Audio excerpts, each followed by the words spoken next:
Edremit Atatürk Evi Restorasyonu.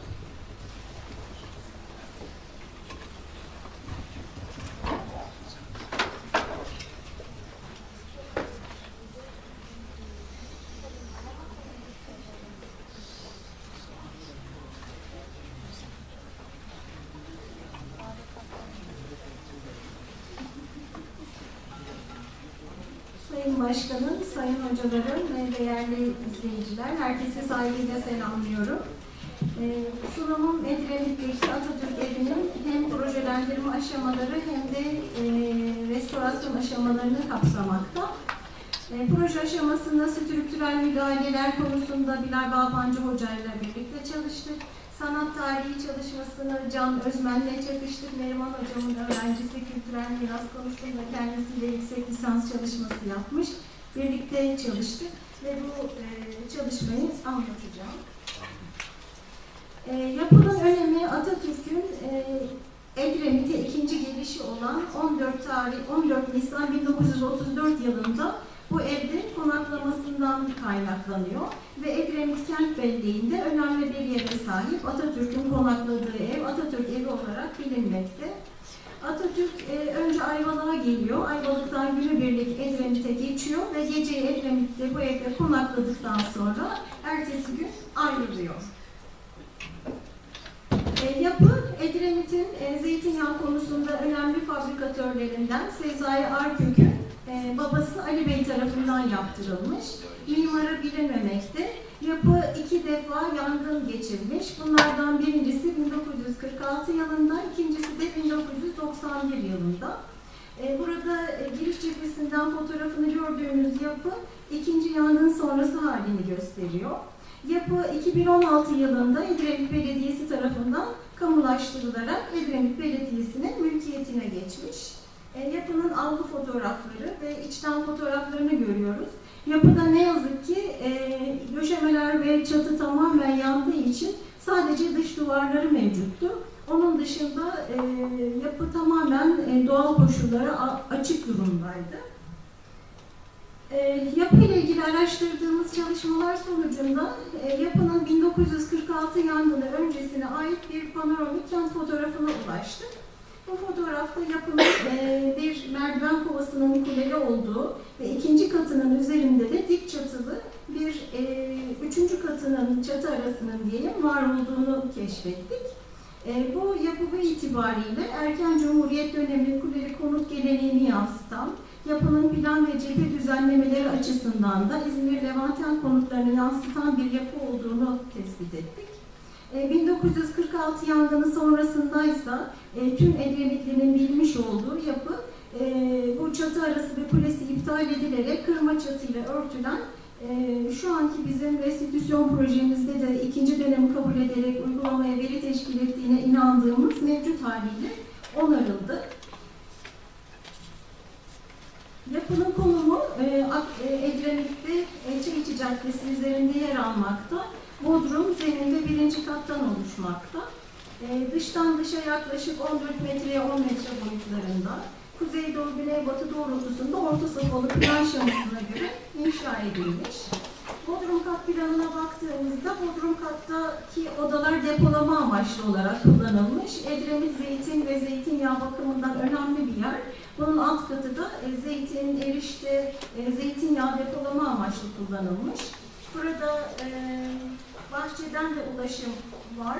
Hem bahçeden ulaşım Bodrum kata, aynı zamanda zemin kattan çıkılarak buradaki merdivenlerden inilerek de Bodrum kata ulaşılabiliyor. Bodrum katta 3 tane oda, deposu ve buralarda da yine küçük depolar bulunmakta. Buradaki kısım yine depo olarak kullanılıyor. Bunun girişi yine bahçeden ayrı.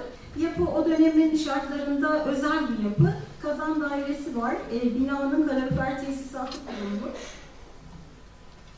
Zemin kat planına baktığımızda da yine bu sokaktan ulaşım, girişin sol tarafında bir misafir odası, sağ tarafında yemek odası, ortada bir sofa, burası Atatürk'ün kalmış olduğu oda, burada hizmetlerin geçiş odası, arka tarafta bir mutfak, antre ve bahçe ile olan ilişki gözükmekte.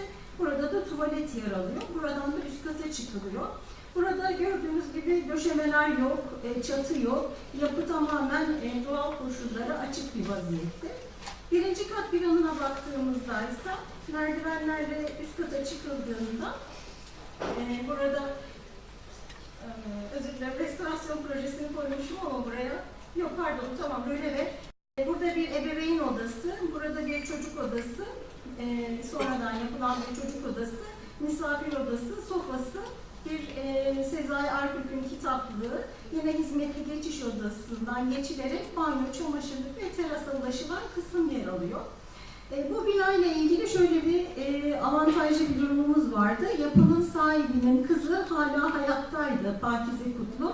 Ve bize yapıyla ilgili aklında kalan her türlü bilgiyi aktardı. Ayrıca Edremit Belediyesi'nin elinde de yapıyla ilgili eski fotoğraflar bulunmaktaydı. Bu fotoğraflardan yararlandık. Tabii ki bu önemli bir yapı olduğu için Edremit'in ileri gelen aileleri bu yapıyı gayet iyi biliyorlardı. Her türlü detayını takıldığımız noktada, açıklığını getiremediğimiz noktalarda Pakize Hanım'la bu eski ve yaşlı kişilerden yardım da aldık. Cephelere baktığımızda simetrik bir plan şeması olduğu gözüküyor. Girişin her iki yanındaki odalarda dikdörtgen pencereler, panjurları yer alıyor. Bodrum hat pencereleri sokak seviyesiyle, kaldırım seviyesiyle neredeyse eş bir seviyedeydi. Pencerelerin altlarında girlant motifleri vardı ve kat hizalarında da kat simgeleri mevcuttu. Kullanılan yapım tekniği duvarlar tuğla duvar tekniğinde inşa edilmişti. Sadece şu kısım betonarme olarak inşa edilmiş. Şu ıslak hacimlerin olduğu kısım. Diğer kısımlar ahşap döşeme sistemi ve tuğla duvar kârdör sistemde inşa edilmişti. Bodrum katta 50-55 santim yüksekliğe kadar dere taşı kullanılmış. Onun üzeri harman tuğlayla inşa edilmişti. Harman tuğlalar 5,5, 11 ve 24 santimetre boyutlarındaydı. Dış duvarlar temelde 50 santimetre, diğer katlarda 40 santimetre kalınlığında azalarak devam etmekteydi. İç duvarlar ise Bodrum'da 45 santimetre, zemin katta 30 ve son katta da 25 santimetre kalınlığındaydı. Tespit edebildiğimiz ahşapların boyutları 6'ya 15, 6'ya 10 ve 6'ya 12 santimetre boyutlarındaydı. Kirişler duvarlara 12'lik ve 15'lik çivilerle tespit edilmişti. Sadece servis mekanlarının tavanı betonarme ahşap düşen olarak yapılmıştı. Yapının dönemleme çalışmasında karşılaştırmalı analiz yapıldı. Bunun içinde 19. yüzyılla birlikte batılılaşma sürecinde mimari alanda batıdan etkilenilmiş olan barok, rokoko, neoklasik, Arnavutlu, Oryantalizm gibi batılı akımlar ile geleneksel Osmanlı mimarisinin sentezinden gerek anıtsal gerekse konut mimarisinde eklektik bir dil ortaya çıkmıştı. Bu yapı da bu döneme denk geliyordu ve Ankara'da örneklerini gördüğümüz Çankaya, Bağevi'nde olduğu gibi, Gazi Çiftliklerinde olduğu gibi ya da Gölbaşı Hallaçlı Konağı'nda olduğu gibi kuleli konut geleneğini yansıtıyordu. Yapıyla ilgili 2 dönem restitüsyon projesi hazırlandı. Bunlardan birincisi 1946 yılına ait restitüsyon projesiydi. Yani ilk yangın öncesine ait. Ancak bununla ilgili görsel kaynak yetersizliği, sadece o panoramik fotoğrafın varlığı yeterli değildi. Kesin ölçüler, gabarisi, yapım tekniği, ayrıntılar, malzeme ve renk gibi yeterince güvenilir olmayan durumlar nedeniyle bu proje uygulamaya bile teşkil etmedi. Biz ikinci dönem restitüsyon projesini esas alarak koruma projesini hazırladık. Bunda da zaten yapının mevcut haliyle çok fazla değişiklik olmadığı plan bakımından Pakize Hanım'ın anlattıkları, yetkililerin anlattıkları kadarıyla yapının bilinirlik, güvenilirlik derecelerini sağlamış olması nedeniyle uygulama veriyi oluşturması nedeniyle ikinci dönem restitüsyon projesi esas alındı. Ve koruma projesinde de belediyenin Atatürk Evi Kültür Sanat Merkezi olarak yapının yeniden işlevlendirilmesini istedi. Bu proje kapsamında Bodrum katının çocukların etkinlik alanına ayrılmasına uygun olacağını söyledik. Belediye de buna sıcak yaklaştı. Bodrum katı çocukların atölye yapabilecekleri, çalışmalar, workshoplar yapabilecekleri şekilde planlandı. Zemin katının her iki yanındaki odalar, bu iki odaları Kuvayi Milli Odası olarak planlanması istenildi. Yine Atatürk'ün kaldığı odanın Atatürk Odası olarak bu sofada sergileme yapılması ve buradaki mutfak kısmının da hem yapıya hizmet etmesi hem de yaz aylarında bahçeye hizmet etmesi istendi. Birinci katta ise birinci kattaki odalar iki tane odanın misafir odası olarak, yani gelen konukların konaklayabilecekleri iki tane oda istenmişti. Onlar o şekilde planlandı. Ayrıca gelen araştırmacıların kullanabilecekleri bir Edremit belgeliği yapıldı. Yine buradaki orta sofada sergileme amaçlı olarak planlandı. Yapıda kullanılan harçların ve sıvaların tespit edilmesi için laboratuvarda deneyler yapıldı. Bu deneyler sonucunda asit kaybı, elek analizi, kızdırma kaybı sonucunda yapıdaki kullanılan harçların ve sıvaların özellikleri belirlendi. Bilal Hoca'nın yapmış olduğu yapısal analizler sonucunda elastisite modülü tayini, titreşim testleri ve flat check testleri yapıldı. Malzemelerin birim hacim ağırlıkları, özgür kütleleri, hacimci ve kütleleri anları tespit edildi. Yapılan model sonucunda deprem yükleri altında yapının hasar gören kısımlarının oluştuğu gözüktü. Burada daire içine alınan kısım, özellikle bu kısımlarda yapıda problemler oluştuğundan dolayı duvarlarda dört yönlü çekmeye çalışan tekstil ürünü gibi teks malzeme ve hidrolik onarım harcı kullanılarak güçlendirme yapılmasına karar verildi. Duvarlarda yapılan güçlendirmeler sonrasında da çatı konstrüksiyonu öncesinde son kat duvarları üzerine hatıllar yerleştirildi. Yapım aşamalarından bahsetmek istiyorum. Yapının tüm iç duvarlarında sıva sökümü yapıldı. Yangın sonrasında sıvalar oldukça harap durumdaydı. İskele kuruldu, çatısı örtüldü, duvarlarda güçlendirme yapıldı. Buradaki kesiti görmektesiniz. 1 numara tuğla duvar, 2 numaralı onarım harcı, 3 numaralı kısım tekstil, hibritex, 4 numarada onarım harcını göstermekte. Duvarlarda yapılan onarım çalışmaları,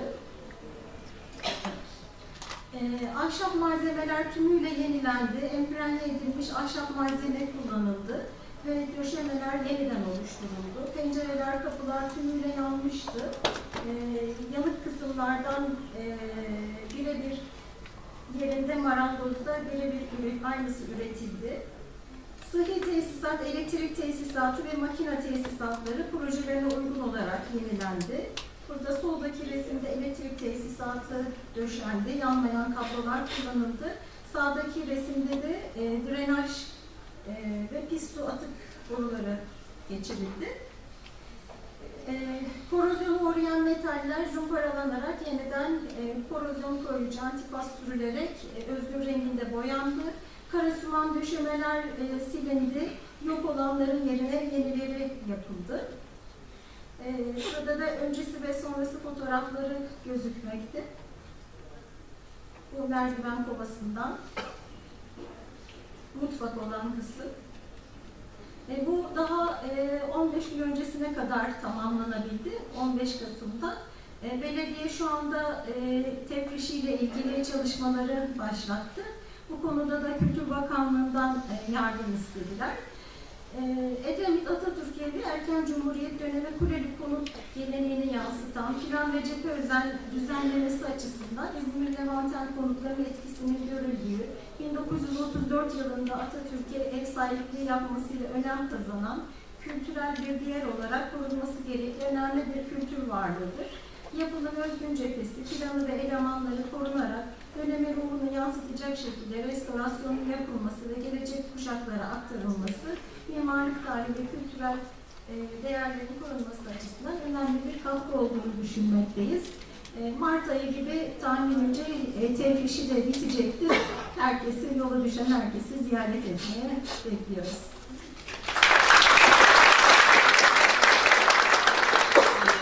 Teşekkür ederiz.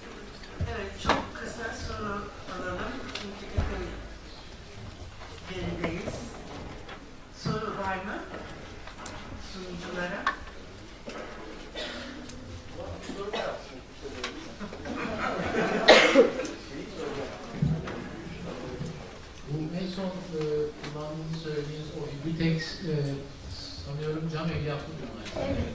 Evet. Onun analiz şeylerinde belki vardır, merak ettim. Bu cam elyafı, oradaki cam elyafı ne tür bir cam? Çünkü şöyle bir şey var, çok iyi bilmiyorum ama ben de Erol Hoca'dan öğrendiğim, silikon camı değilse o cam bir süre sonra harcın içinde bozulduğunu söylüyor. Onda bir şey var mı? Aslında malzemenin detayını Bilal Hoca daha iyi biliyor, o da burada ama ona sorsak. Bilal Hoca burada. Hocam aslında ben de detayını çok iyi biliyorum. İstanbul Ona bir bakın isterseniz. Evet, ona bir bakalım. Konuşmamda onun zirkon camı değilse cam elyafının harç içinde eridiğini birkaç sene sonra söylemişti. Bu malzeme hocam anlatayım. İstanbul Teknik Üniversitesi laboratuvarlarında dizayn edilmiş. Ha biliyorsunuz malzemeyi. Bekir Pekmezci Hoca başında, ekibin başında. Belki detaylı bilgi kendisinden kesinlikle alınır. Evet. Ama kullandıkları harç ise hocam tamamen hidrolik, kireç harcı. Evet. Böyle bir bilgi var ama Tamam. Biz araştıralım hocam. Pardon, zaten FRP'nin kullanımı da artık kalktı şeylerde, tarihi yapılarda. Çünkü raf ömrü zaten 20 yıl. 20 yıllık bir şeyi tarihi yapılarda kullanmak anlamsız ve yok oluyor. Aynen yok oluyor şeyde, kullanıldığı yer. Evet, yani içinizi rahatlatıyorsunuz birlikte. Ondan sonra gelebilirsiniz. Peki, çok teşekkür ederim. 5. oturumu kapatıyorum. Ne kadar süre veriyorsunuz kahve için?